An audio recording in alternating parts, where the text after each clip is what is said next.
السلام عليكم متابعيني، شلونكم؟ ان شاء الله الكل بخير. من موصل ام الربيعين، من موصل حبيبه، من موصل محافظتي، محافظه الحلوه الجميله.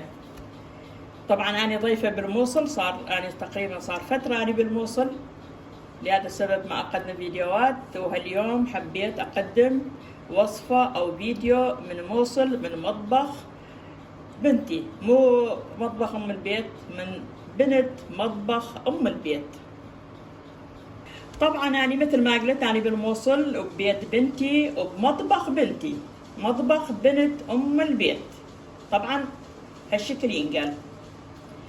والعائلة الكريمة رادوا من عندي دولمة، خاصة الأطفال تسوين دولمة بالزاخو وما تجين تسوين عندنا، لازم تسوين الأكلات اللي قدمتيها بالفيديو راح تقدمينها إلنا بالموصل. طبعا أنا راح ألبي طلبهم، هم غالين عندي، وطلبوا من عندي دولمة، بس دولمة حسب طلبهم، حسب ذوقهم. والمكونات الدولمة عندي أشياء قليلة، بس رادوا من عندي بصل وسلق، بس أنا قلت ما يصير بصل سلق، وراح أخلي بيها طماطة، وراح أخلي بيها بوتيتا أو بطاطا. وراح أذكر المواد اللي راح أخليها إلهم للدولمة. عندي هنا تمن تقريبا كيلو إلا شوية، 700 غرام 800 غرام، هاي حسب ذوقهم. وعندي سلق، وعندي هنا طماطة وبصل مثرومين ناعم، وقليل من كرافس، وهم ما يخلون لا كرافس ولا يريدون ثوم، هذا بعيد عليهم. وعندي اللبة طلع من البطاطا، طبعا انا خليت لهم بطاطا وقلت لازم نخلي بصل، ما يصير بلا اي خضروات. طبعا هذا انا راح اكلهم، مو هم راح ياكلون الخضروات. وعندي بصل حسب طبيعتي، يعني تعرفون طبيعتي، انا اسوي البصل نص استاو واطلعه. وعندي هنا بهارات، او بهارات كثيره ما رادوا من عندي. عندي ملح ليمون ملعقه، ملح ملعقه ونص ملعقه كاري، وفلفل اسود، وشويه شطه، يعني فلفل حار بس مطحون، هي هاي شيء قليل. عندي هنا عندي لحم مثروم، هسه راح اسلقه او راح احمسه على الطباخ. وطبعا راح اضيف له المعجون وراح اضيف له الزيت. هسه نروح على الطباخ وشويه نحمس اللحم. عندي هنا لحم ويا الشحم، شوفوا هالشكل. طبعا شويه ثرمته، شويه خشن مو ناعم، هاي حسب طلبهم.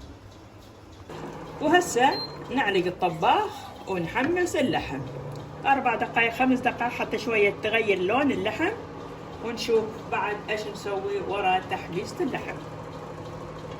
وهسه راح اسوي لكم جولة قصيرة بمطبخ بنتي ام حسين. طبعا شوفوا هو المطبخ مالتها، على الكاونتر الملحق. شوفوا ان شاء الله المطبخ مال بنتي تعجبكم، هي مطبخ صغيرة بس حلوة ومرتبة. شوفوا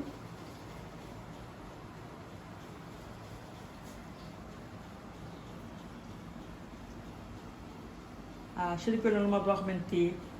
مطبخ ام حسين. طبعا هي كان غلفت الطباخ. شوفوا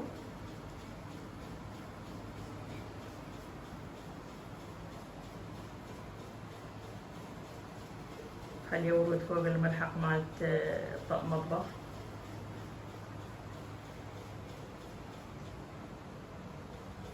هذا خارج البيت. انطوني رأيكم في المطبخ ام حسين. هسه نروح على اللحم اللي نريد نحمسه واللي نريد نخليها بالدولمة.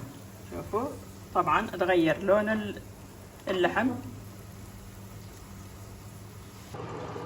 وبعد ما تحمس عندنا اللحم راح نضيف البصل والطماطة المثرومة ناعم، راح نضيف له اللب البطاطا طلعناها بطاطا او البوتيتا. وهسه نضيف البهارات ونحمسها قليل ويا اللحم. وبعدين أضيف له المعجون بلا أي إضافات، مثل ما قلت هاي حسب طلبهم، الشي اللي يعجبهم راح أسويهم. طبعا أنا أضيف دبس الرمان وكاتشب، هالقضايا هم ما يريدوها، بس يريدون المعجون مع الزيت وقليل من التوابل. وهسه بعد ما ذبلت عندنا الخضروات، شوفوا لا نسلقها زايد ولا نحمسها زايد، بس شوية تذبل عندنا، شوفوا هالشكل تبقى. وهسه راح نضيف له المعجون هالشكل ونخلطه. وهسه راح نطفي على الحشوة، شوفوا هالشكل صارت، بس تذبل عندنا الخضروات. هسه نطفي. أول شي راح نغسل عمق القراح، نغسل التبن ونصفيه كل زين. وهسه راح نضيف الحشوة على التمن، شوفوا هالشكل.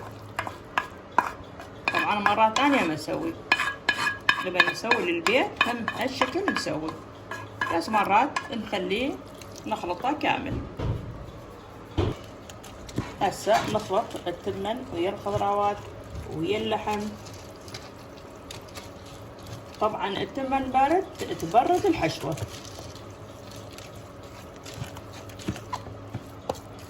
وهسه خلصنا من حشوة الدولمة مع التمن، شوفوا شلون صارت. هسه نروح نحشي وياكم البصل والسلق وكم بطاطا وكم طماطاية. وهسه راح نخلي البطاطا، شوفوا هالشكل، نصفي البطاطا مع السلق وحسب ما يعجبكم انتو، ايش تضيفون هاي حسب ما يعجبكم. هاي اسويها حسب ما تعجب عائلة ام حسين. كم قطعة لحم هالشكل. وهسه نبدي نسوي وياكم الدولمة. وهسه نضيف قليل من الزيت، تقريبا 4 ملاعق من الزيت، هاي حيل كافية عليه. وهسه نبدي أول شي نحشي البصل. طبعا أنا واقفة على الكاونتر، شوفوا هالشكل أحشي، ما كلش كثير تخلون بالبصل حتى التمن تاخذ مساحة من السلق، شوفوا هالشكل. بكل سهولة تلف عندي البصل.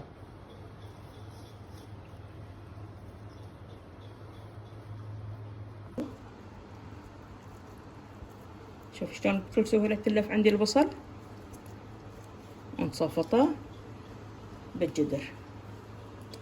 هسه نخلص البصل نرجع على خضروات ثانية.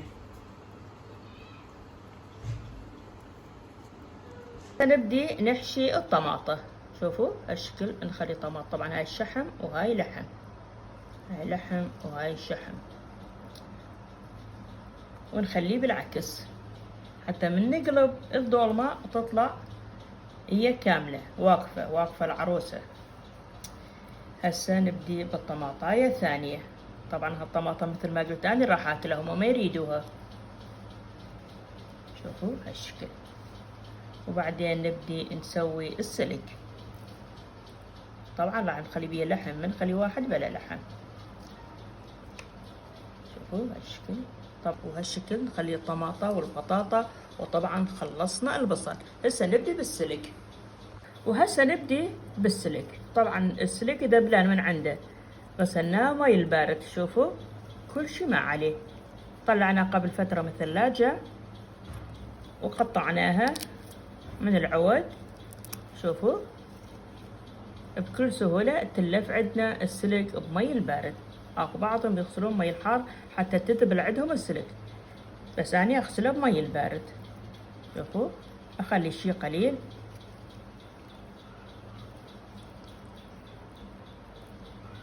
شوفوا شلون السلق يصير. ونصفطه بالجدر. عندنا هنا طبعا هاي سلك حيلة صغيرة، هم راح نتحكم بيها. شوفوا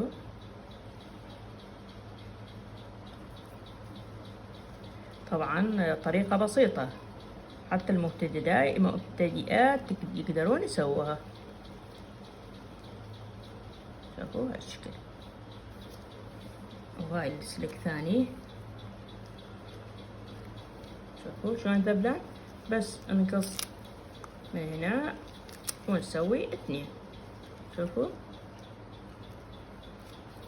طبعا أنا باقية كم يوم نلاق بالموصل، والعائلة يريدون من عندي أشكن قدمت بالفيديو يريدوها من عندي، يريدون كبة، يريدون كبة موصل، يريدون بعد حلويات وكيك، حتى الآيس كريم اللي قدمته يريدوها من عندي. بالليل قاعدين يصفطون، تسوين هذا وتسوين هذا، ليش تسوين بالشمال ما تسوين لنا؟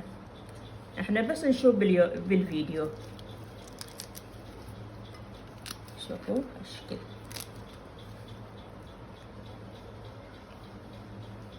لا على التعيين تقطعون السلك. شوفوا هالشكل.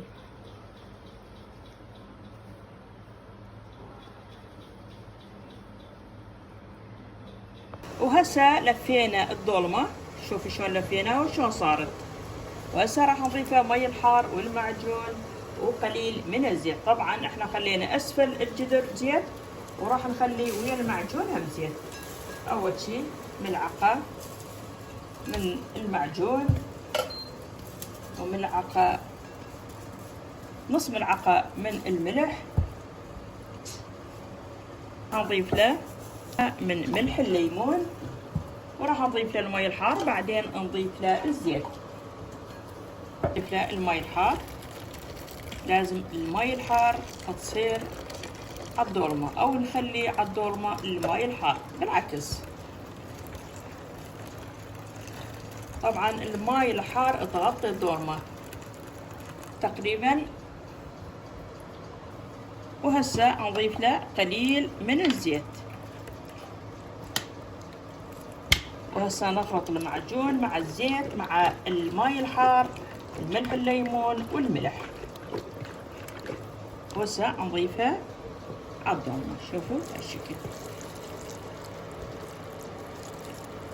نخلي الغطاء مال الجدر الثاني، طبعا الغطاء صغيرة، نضغط على الدولمة نشوف الماي او المعجون اللي خليناها على الدولمة. شوفوا ضغطت على الدولمة وطلعت الماي مالته. شوفوا تقريبا اصبع، نص اصبع.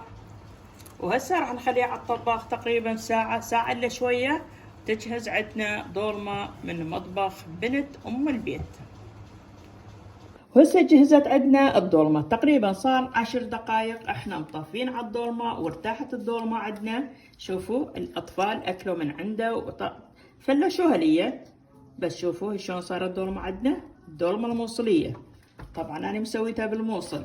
وهسه راح نقلبها او راح نخلي بصحن التقديم ونقدمها للعائلة. انتظرونا. وهسه قلبنا الدولمة على صحن التقديم، وهي هاي الدولمة سويناها اليوم بالموصل. ان شاء الله الدولمة نالت اعجابكم واعجاب اهل الموصل. انتظرونا فيديو ثاني من موصل، وصفات جديدة، اكلات جديدة او حلويات جديدة. انتظرونا فيديو ثاني. مع السلامة.